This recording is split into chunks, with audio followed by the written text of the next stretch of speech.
The energy right here is giving me this type of feeling that someone here could be nininervyos, no?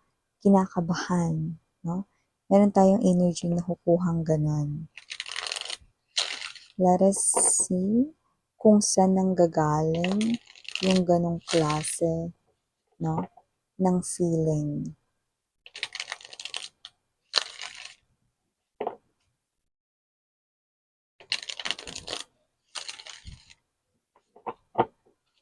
Okay.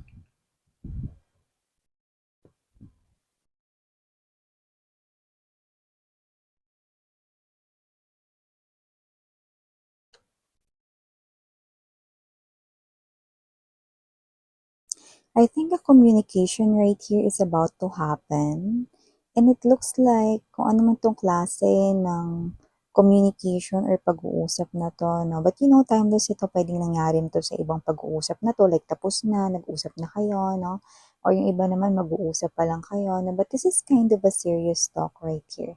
It looks like this is something here na parang seryoso talagang usapan, no? Na parang, ito yung energy na klase ng topic na parang hindi ka pwedeng ma-distract sa paligid mo, no? Parang ito yung klase ng pag-uusap na makikinig ka talaga, no? So, serious talk right here.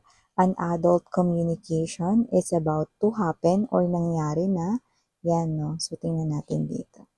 Yeah, looks like with the King of Swords energy, Queen of Swords, I'm seeing two individuals right here, your divine counterpart.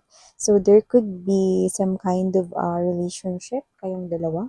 Pwedeng kayo ay mag-on, mag-boyfriend, mag-girlfriend. Pwede rin naman na mag-asawa, no? So meron kayo ditong connection. And it looks like this is something here romantically involved kayo sa isa't isa. But you have this very serious talk coming up, no? Sobrang hot na serious talk, okay? So, wala naman ako nakikita rito na magsisigawan, wala rin naman ako rito magpapataasan rito, no? Ng pride or whatsoever, no? Both are willing to listen, no? Alam niyo yung parang kahit ang ingay ng paligid ninyo, parang kahit ang dami nangyayari around you guys, no? Hindi kayo madedistract sa paligid ninyo. Kasi itong klase ng usapan na to, yung parang gusto ninyong pakinggan at tutukan. Yan, no? So, ano ba klaseng communication yun? Parang kinakabahan naman ako, miss, yan, no? So, tingnan natin, no? Kasi, kailangan muna nating i-lay ang lahat ng mga informations dito, no? But I'm already picking up, no? Kung anong klase itong conversation. Like, super serious, ganun. Okay? Four of coins. Three, yeah, look at that, see? Three of swords.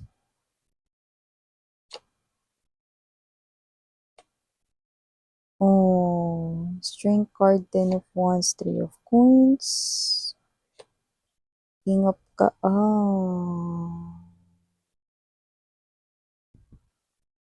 okay. Okay. Bottom of the deck. Okay. Page of swords, 10 of swords in reverse position in the 8 of cups energy.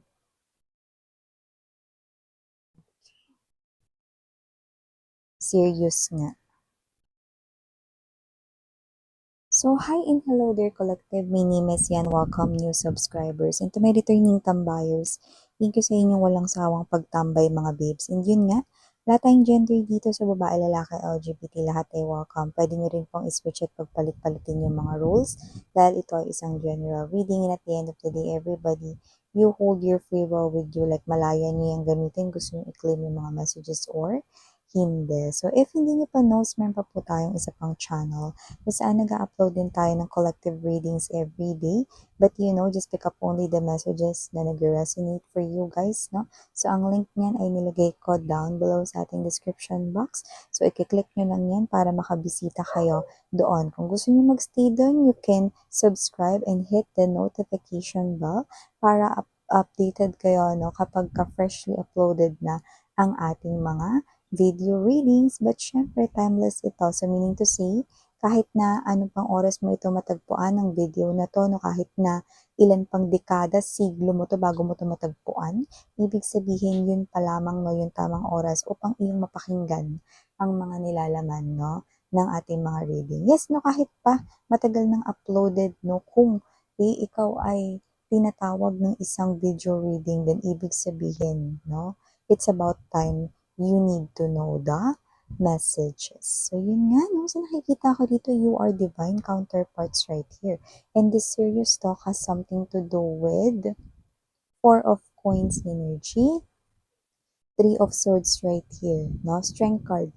Itong pag-uusap na to, no, ay parehas na mahirap for you. Mahirap for you guys, no, sa loob ninyong dalawa, no?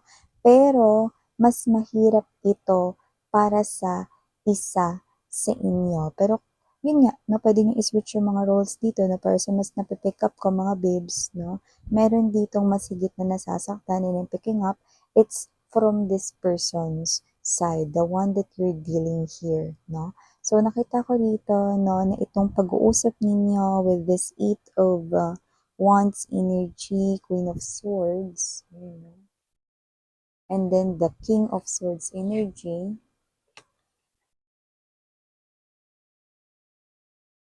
yan. So, nakikita ko rito, no, na mahirap itong klase na sabihin pero kailangan pag-usapan, 'no? Meron dito na mas pinaka nasasaktan sa usapang ito, 'no? So, parehas na meron kayong napapansin sa isa't isa, 'no, lalo na siya sa inyo, 'no? So, I'm picking up two situations right here, okay? Pero mamaya ko yan babanggitin. Banggitin ko muna itong sunod kong sasabihin. Three of Pentacles energy, Ten of Swords energy, Strength card. This is someone here, kahit na mahirap para sa kanya, kailangan ka na niyang i-let go at palayain. Yan, no? Kasi nakita ko rito, that one, okay, maaring ang iyong situation ay nagpo-fall sa scenario 1, no? Para sa scenario 1, nakita ko dito that with this Five of Pentacles energy, possible ikaw to, no, na posibleng this is you, pwedeng kayo ito, no, na meron na kayo ritong ibang nagugustuhan, no, pero ayaw mo naman na parang, gawin rito, no, na parang naka-hang up itong partner mo na to, no. So, parang you're asking for a split up, break up right here, yung maayos rito, no, na paghihiwalay, no, at maging honest, no, sa yung emotions and feelings that you are already in love with someone new or may nagugustuhan ka ng iba, no, pero ayaw mong pumasok sa isang relationship, no, dahil maaari kayo ritong maging, alam mo yun, no, maging triangle, no, maging tatsulok, no, meaning to say, ayaw mo rito na mag-enter ng third party, no, dahil alam mo na yun ay somehow complicated at hindi yun tamang gawain, no. So, I think this conversation has something to do with maayos na paghihiwalay, okay? Because you are already starting to fall in love with someone new. For scenario number 1, that might be your case. But if not, I'm picking up another scenario. So, the situation number 2, kayo iba sa inyo, pwede naman na nagpo-fall dito. Pwedeng wala kayong iba, mga babes. Wala rin kayong ibang nagugustuhan, no? Pero parang kayo ito na hindi na kayo nagiging sure with your person right here, no? Parang may mga kinukonsider kayo, may mga bagay kayo ritong parang um, nakikita sa kinikilos ninyo or sa kinikilos niya, no, na parang pwedeng meron na ring sundot, no, ng parang tiredness, parang may napagod dito, no, siguro may mga bagay na parang gusto ninyong mabago for the betterment of the relationship, pero parang ganun pa rin, no, and yung iba maaring na fell out of love sa person nila, no, kasi parang they feel neglected, no, they feel like na parang nare-receive nila yung less attention, less than what they deserve, no, so I think if this is you falling for the scenario or situation number 2, you are not liking someone else, but this is you. You could be tired, okay, of going into cycles and cycles, no, na wala namang nababago, no? And then others could had fell out of love for their person. Yan. So nakita ko dito mga babes, no, that this communication is very hard na pag-usapan for the both of you. Yes, kahit pa dun sa energy ng kung sino man yung humiling ng pag-uusap. You know, you can switch roles because general reading ito. But ang tinutumbok nito ay ang energy ng person mo, Ten of Wands, King of Cups, and the Ace of Swords energy.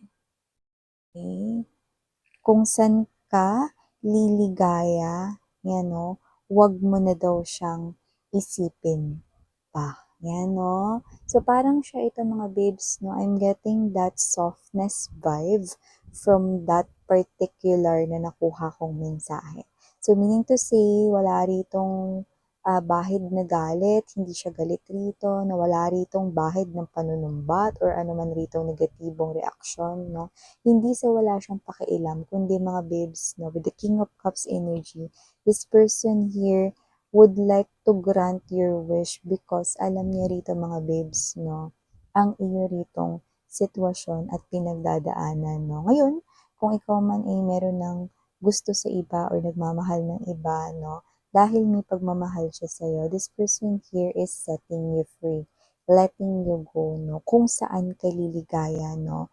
Ang tanging hiling niya na lang dito ay wag mo na siyang isipin, no? Basta sundin mo dito kung ano man yung nilalaman ng puso mo, sundin mo dito kung saan ka talaga magiging masaya. And that also goes out for scenario number 2. Okay? Kung wala naman kayong iba rito, no, na minamahal, no, pero gusto mong maging malaya, gusto mong magsimula ulit, no, pero maaaring hindi na siya kasama dun sa pagsisimulang gusto mo, no, gusto mo lang na maging malaya sa inyong relationship, then this person here, even if it's hard to do, even if it's hard to let go of you, Four of Coins energy, okay, gagawin niya. Okay, basta ang tanging hiling niya rito, kung saan ka liligaya, sana wag mo na siyang isipin pa, no? And at the bottom of the deck, we have here the Page of Swords energy, Ten of Swords right here, Eight of Cups, no? Alam mo, nakikita ko dito that this person right here, kung mapapansin mo, may flame pa dito, no? Yung Eight of Cups, no? Pero, ay, alam niya, mga babes, no? Naobserbahan niya rito, no? Natuklasan niya rito, no? At mas naintindihan niya kayo, no? At naintindihan niya rin dito that definitely this is love na nararamdaman niya for you, no? Alam niya that with the Ten of Swords energy, no? Ito yung klase ng desisyon na hindi niya pagsisisihan ever, no?